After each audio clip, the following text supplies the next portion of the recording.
CM Revanth రెడ్డికి కాంగ్రెస్ పార్టీకి shock ఇస్తున్నారు సొంత పార్టీ ఎమ్మెల్యే.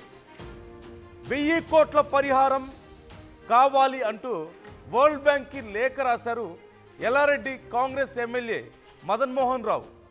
వర్షాల కారణంగా తన నియోజకవర్గం దెబ్బతిందని నిధులు ఇవ్వాలని లేఖ రాశారు ఎమ్మెల్యే మదన్ మోహన్. అధికార పార్టీ ఎమ్మెల్యే డైరెక్ట్గా వరల్డ్ బ్యాంక్కి లేఖ రాయడాన్ని ఎలా అర్థం చేసుకోవాలి అంటూ చాలామందికి అర్థం కావడం లేదు.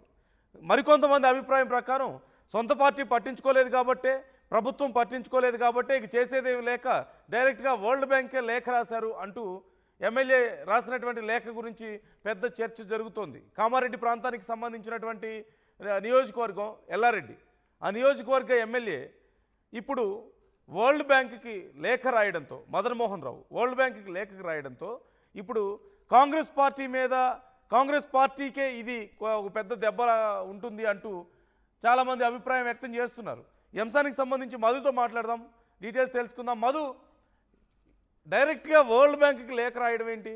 అంటే సీఎం ఇప్పుడు చాలామంది అనేది అదే, అంటే సీఎం రెస్పాండ్ అవ్వలేదా, ప్రభుత్వం అక్కడ ఏమీ హెల్ప్ చేయలేదా, ఇక ఏం చేయాలో అర్థం కాక డైరెక్ట్గా వరల్డ్ బ్యాంక్కి లేఖ రాశారు అని మనం అనుకోవాలా? ఎగ్జాక్ట్లీ. ఆయన లేఖ రాసినటువంటి అంశం ప్రస్తుతం చర్చ జరుగుతూ ఉంది. మొన్న జరిగినటువంటి వర్షాల్లో దాదాపు ఒక 100 సంవత్సరాలకు సంబంధించినటువంటి హిస్టరీలో లేనటువంటి వర్షం మొన్న కుండపోతగా కురిసింది. దానివల్ల మొత్తం నియోజకవర్గంలో పంటలు దెబ్బతిన్నాయి. వర్షాల వల్ల నియోజకవర్గం పూర్తిగా దెబ్బతింది ప్రకృతి విపత్తు కింద. సో ప్రకృతి విపత్తు పరిహారం కింద 100 కోట్లు ఇవ్వాలంటూ ప్రస్తుతం ఎమ్మెల్యే మదన్ మోహన్ రావు ఆయన లేఖ రాయడం వరల్డ్ బ్యాంక్ కి ప్రస్తుతం చర్చనీయాంశం అవుతా ఉంది. ఇప్పుడు రాష్ట్ర ప్రభుత్వం ఉంది, కాంగ్రెస్ అధికారంలోనే ఉంది. 100 కోట్లు అంటే పెద్ద విషయం కాదు రాష్ట్ర ప్రభుత్వానికి. నిజంగా అక్కడ డబ్బు వెచ్చించడము, కేటాయించడము నియోజకవర్గానికి అనేటువంటిది. కాంగ్రెస్ నే గెలిపించుకున్నారు అక్కడ. ఒకవేళ రాజకీయ వ్యూహం చూపడానికి కూడా లేదు సాధారణంగా. అట్లాంటి సందర్భంలో వరల్డ్ బ్యాంక్ ఎందుకు లేఖ రాశారు అనేటువంటిది ప్రస్తుతం చర్చనీయాంశం అవుతుంది. గత కొంతకాలంగా మంత్రి పదవి ఆశిస్తా ఉన్నారు మదన్ మోహన్ రావు. మరి దాంట్లో ఏమైనా తిరకాసు ఉందా?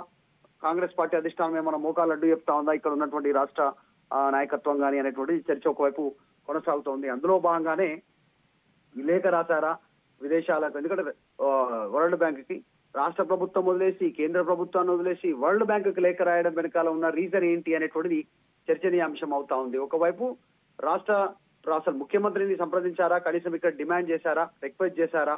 లేదు అంటే రోడ్లు దెబ్బతింటే రోడ్లు శాఖ, భవనాల శాఖకు సంబంధించినటువంటి మంత్రిని కలిసారా? ఇంకా మౌలిక సదుపాయాలు కావాలంటే పంచాయతీరాజ్ మినిస్టర్ని ఏమైనా కలిసారా? ఇంకా వేరే శాఖకి సంబంధించి ఏమైనా దెబ్బతింటే వాళ్ళని కలిసారా? రైతుల పంటలు దెబ్బతింటే వ్యవసాయ శాఖ మంత్రి దృష్టికి తీసుకెళ్లారా? డబ్బులు కావాలనేటువంటి ఆర్థిక శాఖ మంత్రికి దృష్టికి వెళ్లారా? అసలు ఏం జరిగింది? ఇవన్నీ అయిపోయిన తర్వాత వరల్డ్ బ్యాంక్ కి లేఖ రాశారా? నమ్మకం లేక ఏం జరిగింది అనేటువంటి చర్చ ఒకవైపు పెద్ద ఎత్తున కొనసాగుతోంది. ఆయన వరల్డ్ బ్యాంక్ కి లేఖ రాస్తే వరల్డ్ బ్యాంక్ దీనికి ఏమన్నా రిప్లై ఇచ్చిన సందర్భంగా కానీ ఇంకేదన్నా ఎలా వచ్చింది అసలు ఇది బయటికి? ఆయనే రిలీజ్ చేశారా లేదంటే? నిజంగా అది తేలాల్సినటువంటి అవసరం ఉంది. ప్రస్తుతం ఆయన లేఖ డైరెక్ట్ గా global facility for disaster reduction and recovery ఈ అంశానికి సంబంధించి ది వరల్డ్ బ్యాంక్ అనేటువంటి అడ్రస్ కి ఆయన లేఖ రాశారు. వాషింగ్టన్ DC అనేటువంటిది street number NW, United states of America. ఆ అడ్రస్ కి ఆయన డైరెక్ట్ గా ఈయన letter head MLA Madan Mohan అనేటువంటి ఎల్లారెడ్డి కాన్స్టిట్యున్సీకి సంబంధించి 15వ కాన్స్టిట్యున్సీ ఆయన ఆఫీస్ నుంచే ఈ లేఖ బయటికి పోయింది. మేబీ మెయిల్ చేశారా లేకపోతే నిజంగానే ఆయన బహిరంగంగా ఈయననే బయటికి ఇచ్చారా? ఈ లేఖ అనేటువంటి తేలాల్సినటువంటి అవసరం ఉంది. లేఖలో కొన్ని అంశాలను మెన్షన్ చేసే ప్రయత్నం చేశారు. Proposed funding will be allocated across 5 critical sectors అనేటువంటిది. Farming, housing, water supply system, education, road infrastructure. ఇవన్నీ దెబ్బతిని ఇవన్నీ సాధారణంగా రాష్ట్ర ప్రభుత్వమే చూస్తుంది. ఫార్మింగ్ వ్యవసాయ శాఖ మంత్రి ఉన్నారు. హౌసింగ్ సంబంధించి ఆల్రెడీ డబుల్ బెడ్రూమ్ ప్రభుత్వమే చేస్తా ఉంది. రోడ్లు భవనాల శాఖ మంత్రిని అప్రోచ్ అవ్వచ్చు. వాటర్ సప్లై సిస్టమ్ ఆల్రెడీ రాష్ట్ర ప్రభుత్వాలే నీళ్లు సప్లై చేస్తా ఉన్నాయి, తాగునీరుకి, సాగునీరుకి. సో అక్కడ రాష్ట్ర ప్రభుత్వాన్ని అప్రోచ్ కావచ్చు. ఎడ్యుకేషన్ మినిస్టరు, ముఖ్యమంత్రి కూడా రేవంత్ రెడ్డి ఆ రకంగా కూడా తీసుకుపోవచ్చు. తర్వాత రోడ్స్ అండ్ ఇన్ఫ్రాస్ట్రక్చర్, రోడ్లు భవనాల శాఖ మంత్రిని కలవచ్చు. కోమటిరెడ్డి వెంకటరెడ్డిని కూడా కలిసి విజ్ఞప్తి చేసేటువంటి అవకాశం ఉంది. ఇవన్నీ చూస్తా ఉంటే నిజంగానే ఈ జరిగిన అఫ్ కోర్స్ విపత్తు పెద్దదే, నష్టం పెద్దదే, జరిగినటువంటి ఇబ్బందులు అన్ని కూడా ప్రజలకు ఇంకా ఉన్నాయి.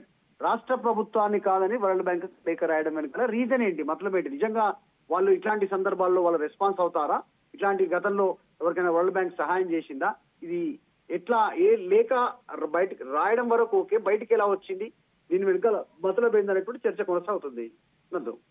Okay, right. Thank you Madhu, thanks for the details. మొత్తం మీద అసలు ఈ లేఖ ఎలా బయటకు వచ్చింది అనేది మాత్రం తెలియాల్సి ఉంది. ఒకవేళ మదన్ మోహన్ రావువే లేఖను బయటికి రిలీజ్ చేశారు అంటే ఆయన పార్టీ వ్యతిరేక స్వరం వినిపించడానికి సంసిద్ధం అయ్యారు, అంటే పార్టీతో అసంతృప్తిగా ఉన్నారు అనేది మనం అర్థం చేసుకోవాలి.